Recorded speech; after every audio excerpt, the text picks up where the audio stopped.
जितना जल्दी हो आज पूरी ट्राई करके उसको सजा हम देना भी जान के खतरा है सर। ना हमको घर है ना द्वार है ना खाएंगे घर ना है, पिएंगे ना कहाँ द्वार, रहेंगे किराया हम? पर रहते हैं। कहाँ भागल चले अब यहाँ तो हमको भी छोटी तो डर बेटी डर है है। जान का खतरा हमको छोटी भी तो बेटी है है। मेरा एक बेटी भी है। बेटी को और उनकी माँ जो अभी रो रही हैं, उनके पिता जो रो रहे हैं, ठीक है ना, इनको बगैर न्याय दिए हम चैन से बैठने वाले नहीं हैं। और ये बात जाति का नहीं है, बात समूह का है, पूरे दलित परिवार का है, पूरे शूद्र परिवार का है। रविदास है और लड़का पासवान है, दोनों ही दलित समाज का ही है। दलित समाज के युवा को चाहिए कि अपने बहन बेटी की इज्जत को रक्षा। हमारा ही जो दबा कुचला समाज है, हमारा इस समाज का एक जाति का बेटा दूसरे दलित जाति के बेटी को अगर खुलेआम लहराएगा, इज्जत लूटने का प्रयास करेगा, तो बताओ इसको क्या सजा। दलित समाज का जाति से ऊपर उठकर इस बेटी के न्याय के लिए आगे आना चाहिए। मैं इसको देख रहा हूँ, मैं देख रहा हूँ कि कौन कौन समाज के लोग आप इसके लड़ाई लड़ने के लिए आगे आते हैं कि नहीं आते हैं। हम लोग हैं पटना के बैरिया में, जहाँ पर एक जघन्य अपराध घटित हुई और सोची समझी ये घटना है, कोई दुर्घटना नहीं है। मुस्कान जो एक बच्ची है, जो होनहार बच्ची है, पढ़ने लिखने वाली बच्ची थी, उसको एक आदित्य पासवान करके जो एक मनचला लड़का है, मनबड़ू लड़का है, जो इस एरिया का अपने आप को गुंडा समझता है, उसने उसे जिंदा जला दिया। कारण क्या था? वो बाय जबरदस्ती उसे जो है ना हामी भराना चाहता था कि आप हमारे साथ रहो, लेकिन जो चरित्र का ईमान होगा, चरित्रवान बच्ची होगी, वो किसी कीमत पर नहीं झुक सकता। जब वो लड़की ऐसी कोई बात मानने से इनकार कर दिया, तो उसे पेट्रोल छिड़क के जिंदा जो है जला दिया गया। ये जघन्य अपराध है। आज हम लोग पूरे टीम के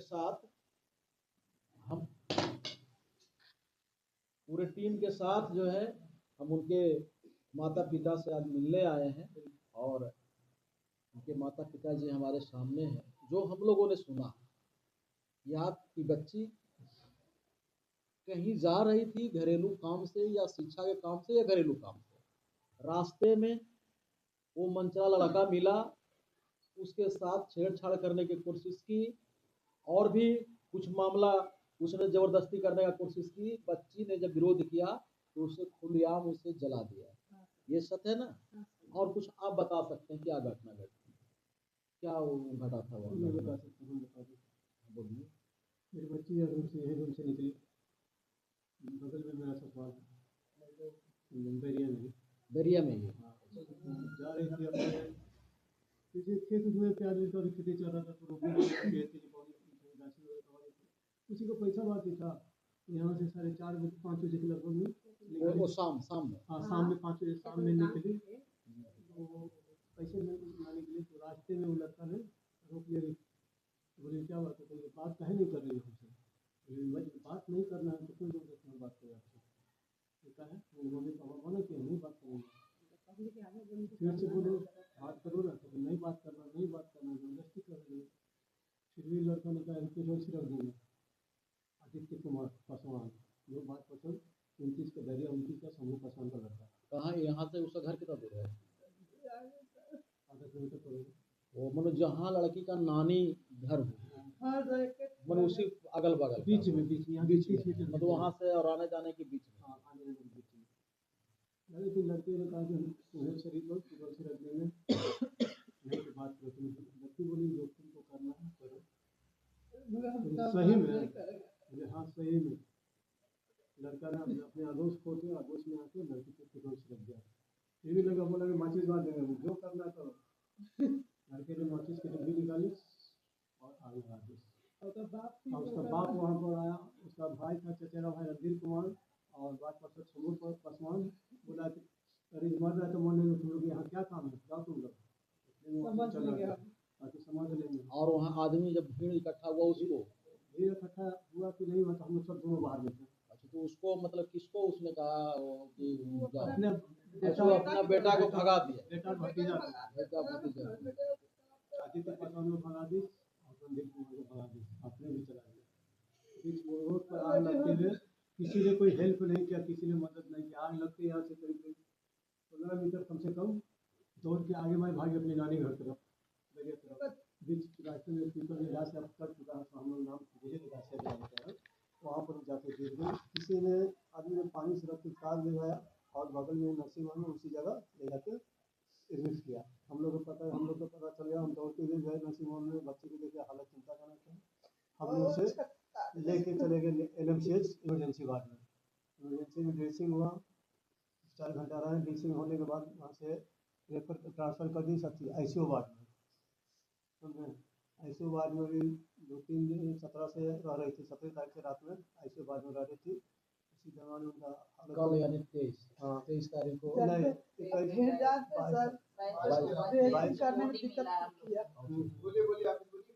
22 तारीख को डेथ कर गई लड़की मेरी। अब दूसरा दिन ड्रेसिंग ठीक हुआ था, अब फिर दूसरा दिन ड्रेसिंग होता नहीं कि बीच करके सर गए तो 2-3 घंटा तक भी नहीं होगा फलना बेकरा लड़की मेरा सब बता रही थी, सब बता रहे थे। अच्छा से खा पी थे भाई एकदम गोड़ हाथ पकड़ दे मम्मी जना बचाने मम्मी से कर दे सर। हम आप लोग से अपेक्षा रखते हैं कि आदित्य कुमार उसके पाप शंभू पासवान को फांसी का सजा होना चाहिए, और जस्ट जितना जल्दी हो आज पूरी ट्रायल करके उसको सजा हम मिलनी भी चाहिए। जान के खतरा है सर। ना हमको घर है, ना द्वार है, ना खाएंगे पिएंगे, कहाँ रहेंगे, कहाँ भागना चाहिए। यहाँ तो हमको हमको भी तो छोटी डर है, बेटी जान के खतरा हमको भी तो है, मेरा एक बेटी भी है। सुन लीजिए, इनकी जान के भी खतरा है। जैसे हम लोग को सूचना मिली कि उसके घर शंभू पासवान के घर के एक लड़का है, वो पिस्टल चमकाते हुए सोशल मीडिया पे धमकी दी है। आप लोग पत्रकार हैं, आपके चैनल के माध्यम से मैं पूरे बिहार के दलित समुदाय को मैं बता देना चाहता हूँ कि देखो भाई, लड़की रविदास है और लड़का पासवान है, दोनों ही दलित समाज का ही है। दलित समाज के युवा को चाहिए कि अपने बहन बेटी की इज्जत को रक्षा करना, क्योंकि मनुवादी व्यवस्था ने हमारी बेटी के इज्जत को कीमत नहीं लगाया, और जब चाहे जब मनुवादी व्यवस्था में हमारे माँ बहन की इज्जत को तार तार किया जाता था। बाबा साहब के संविधान आने के बाद हम लोगों को मान सम्मान की रक्षा की गारंटी भारतीय संविधान लिया। हम लोगों को अधिकार दिया कि आप अपने बाल बच्चे के अपने घर के महिलाओं को इज्जत बचा सकते हैं। अगर आपके सामने अगर माँ बहन को कोई इज्जत पर हाथ डालता है तो उसको विरोध में उसको जान भी ले सकते हैं, ये हमारी संविधान कहती है। और मैं पूरे दलित समाज को मैं आह्वान करना चाहूँगा कि अगर हमारा ही जो दबा कुचला समाज है, हमारा इस समाज का एक जाति का बेटा दूसरे दलित जाति के बेटी को अगर खुलेआम लहराएगा, इज्जत लूटने का प्रयास करेगा, तो बताओ इसको क्या सजा होना चाहिए। इससे तो और ज्यादा सजा होना चाहिए, क्योंकि ये पीड़ित व्यवस्था का है। तो समता मूलक संग्राम दल ऐलान कर रही है कि देखो भाई, किसी भी कीमत पर हम उसको बख्शने वाले नहीं हैं। और बात रही पिस्टन का, तो मैं चैलेंज कर दे रहा हूँ कि समता मूलक संग्राम दल जब अपने पर आ जाएगी ना, तो तुम्हारी पिस्टल जो है ना घर में रखे का रखा रह जाएगा, मैं बता दे रहा हूँ। और पूरे दलित समाज का जाति से ऊपर उठकर इस बेटी के न्याय के लिए आगे आना चाहिए। मैं इसको देख रहा हूँ, मैं देख रहा हूँ कि कौन कौन समाज के लोग आप इसके लड़ाई लड़ने के लिए आगे आते हैं कि नहीं आते हैं। खैर, वो लड़का जो है अभी पुलिस हिरासत में है, लेकिन जिस तरह से इन लोग कह रहे हैं कि उसके पिता भी साक्ष्य छुपाने का काम किया है, साक्ष्य मिटाने का काम किया है, उसको पिता को भी जल्द से जल्द गिरफ्तार होना चाहिए। और जब तक ऐसे लोगों को फांसी नहीं पड़ेगा, ये दलित समाज में ऐसे बस्ती दरिंदा को रहने का कोई औचित्य नहीं है, कोई नैतिकता नहीं है। और हम चाहेंगे कि कोई भी दलित के समाज ऐसा दरिंदा को सपोर्ट न करे, इसको कानूनी कार्रवाई में भाग नहीं लेना चाहिए। अगर आप इसको बेल कराने के लिए आप इसको अगर कानूनी सहायता करते हैं, तो इसका मतलब आप इसके जुर्म में साथ हैं। इसलिए समता मूलक संग्राम दल इस बेटी को और उनकी माँ जो अभी रो रही है, उनके पिता जो रो रहे हैं, ठीक है ना, इनको बगैर न्याय दिए हम चैन से बैठने वाले नहीं हैं। और ये बात जाति का नहीं है, बात समूह का है, पूरे दलित परिवार का है, पूरे शूद्र परिवार का है, जिसे आपका खिलौना समझता था मनुस्मृति के द्वारा आपके बेटी बहू को, और आज भी आप अगर इसी समाज के बाबा साहब आपको आजादी दिए हैं, आप अपने बेटी बहू की रक्षा करने की जगह पे आप उसे इज्जत लूटने का काम करेंगे, तो ऐसे इज्जत लूटने वाले दरिंदों को समाज में रहने का अधिकार नहीं है, इस धरती पर रहने का अधिकार नहीं है। इसे कानूनी रूप से फांसी दिलाया जाए। हम लोग दिलाने के लिए लड़ेंगे, चाहे जो हो जाए। आप लोग एकदम निश्चिंत होकर रहिए, डरने की बात नहीं है।